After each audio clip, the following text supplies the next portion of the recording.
जब जीवात्मा परमात्मा का ब्रह्म संबंध होता है ना, तो ब्रह्म संबंध कराने वाला गुरु ही होता है। आज ध्रुव नारायण से मिलने वाले हैं, तो बीच में मध्यस्थ कौन है? नारद जी महाराज।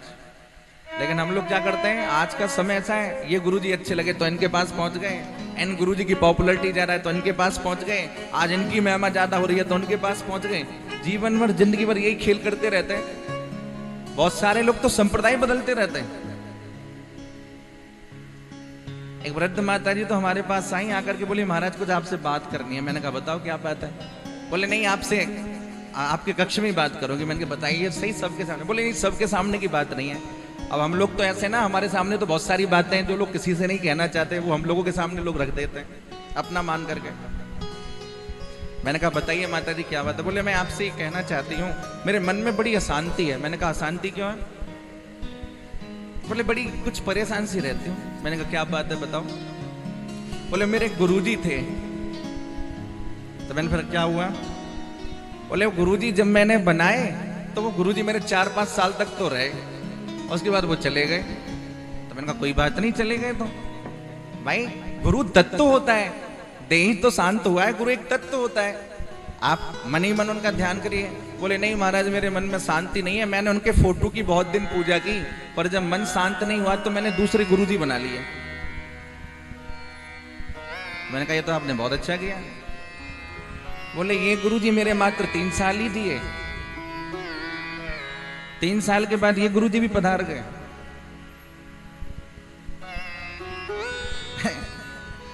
मैंने कहा चलो कोई बात नहीं है, 3 साल के बाद ये गुरुजी पधार गए। बोले तब अब आप क्या कर रही हैं? बोले उसके बाद फिर मेरा मन अशांत हो गया।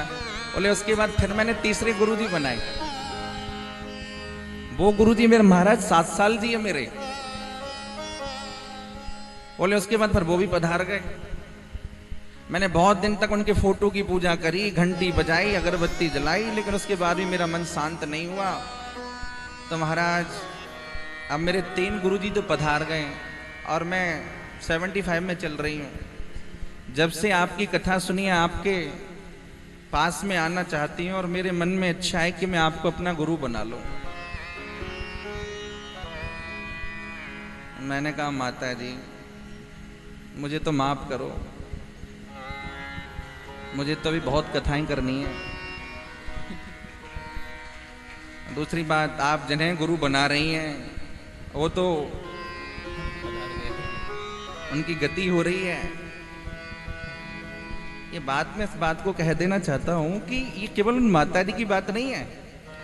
कितने सारे लोग हैं वो इसी भ्रम में कि हम क्या करें क्या नहीं करें। इतने सारे धर्म पैदा हो गए हैं, इतने सारे विचार पैदा हो गए कि व्यक्ति सोच ही नहीं पा रहा हम क्या करें क्या नहीं करें। देखो एक बात समझ लीजिए, एक है साधे सब सदे और सब साधे सब जाए, बस एक को पकड़िए और सिर्फ एक ही है, कृष्णस्तु भगवान स्वयं। आपकी श्रद्धा है, आप कहीं जाना चाहते हो एक बात अलग है, लेकिन सबके मूल में भगवान कृष्ण को पकड़िए, भगवान राम को पकड़िए। हमारे सनातन धर्म के जो ठाकुर हैं आप उनकी सेवा करिए, चाहे वो जगन्नाथ हो, चाहे वो राधा रमन लाल हो, चाहे वो श्री राधिका रानी हो। जहां आपकी श्रद्धा टिके आप वहां जाइए। लेकिन ये क्या, कभी हनुमान जी के पास चले गए, कभी दुर्गा जी के पास चले गए, और आजकल तो अनेक धर्म चल रहे हैं और फिर भटकते ही रहते हैं लोग। अनन्यता होनी चाहिए जीवन में, बहुत आवश्यक है। लेकिन अनन्यता का मतलब ये भी नहीं होता कि गौड़िया संप्रदाय वाले ये कहते हैं हम तो पुष्टि मार्गियों के पास जाएंगे ही नहीं, या पुष्टि मार्गी लोग ये कहते हैं कि हम तो जो बिहारी जी का दर्शन करेंगे ही नहीं, ढकेल पर खड़े होकर के गोलगप्पे खाने को तो तैयार हैं, लेकिन ये कह देते हम तो राधा रमण वाले हैं, राधा वल्लभ जी का दर्शन नहीं करेंगे, हम तो राधा वल्लभ जी वाले, हम तो बिहारी जी का दर्शन नहीं करेंगे। अरे भाई हमारे आचार्यों ने ठाकुर में भेद नहीं किया। हमारे जितने भी आचार्य हुए हैं आप सबका चरित्र उठा करके देखिए, आपको पता चलेगा। महापुरुष श्रीमद वल्लभाचार्य जब प्रयाग में विराजते थे, प्रयाग के पास सड़ैलिक स्थान है, और जब वहां विराजते थे तो एक बार उनके पास श्रीमद चैतन्य महाप्रभु पधारे। ध्यान से सुनना, कौन पधारे? गौड़िया संप्रदाय के आचार्य श्रीमद चैतन्य महाप्रभु पधारे, और हमारे पुष्टि संप्रदाय के आचार्य श्री वल्लभ महाप्रभु विराजे थे। लेकिन जब महाप्रभु चैतन्य पधारे तो श्री वल्लभ ने जाकर के उनका स्वागत किया, और श्री वल्लभ की जो धर्म पत्नी है गुरु माता श्री लक्ष्मी देवी, उनसे कहा चलो आज हमारे यहाँ महाप्रभु पधारे, उनके लिए रसोई सिद्ध करो। तो लक्ष्मी देवी जी ने रसोई सिद्ध करी, लेकिन अनवसर हो गया था, राजभोग हो गया था। अब राजभोग के बाद क्या होता है, जब तक भोग नहीं लगे तो बिना भोग लगाए, वो बिना भोग पधराए कैसे पवाया जाए। अनौसर हो गया। तो लक्ष्मी देवी जी ने कहा जय जय, ठाकुर जी का तो पट बंद हो गया, अनौसर हो गया है, अब तो उत्थापन में ठाकुर जी का भोग लगेगा। अब बिना भोग लगाए आप कैसे श्रीमद चैतन्य महाप्रभु को भोजन कराएंगे? तो महाप्रभु श्रीमद वल्लभाचार्य ने बड़ी सुंदर बात कही। बोले जिस चैतन्य महाप्रभु का आप दर्शन कर रही हैं साधारण नहीं है, साक्षात श्री राधा रमणलाल चैतन्य महाप्रभु के रूप में पधारे हैं।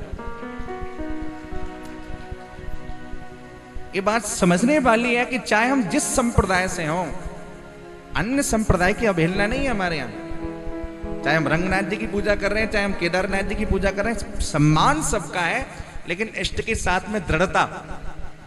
जैसे परिवार के अंदर पत्नी सबकी सेवा करती है, अपने जेठ की भी करती है, जेठानी की भी करती है, सास की भी करती है, ससुर की भी करती है, पर उसकी जो एकाग्रता होती है वो किसके साथ होती है? उसके पति के साथ। इसलिए आपका संबंध आपके गुरु ने जहां करा दिया, आपको जहां जोड़ दिया, आपको वहीं जुड़े रहना है, भटकाव नहीं होना चाहिए। सब्सक्राइब करें हमारे YouTube चैनल साधना गोल्ड को और पाएं वीडियो सबसे पहले। और हाँ, बेल आइकन दबाना ना भूलें।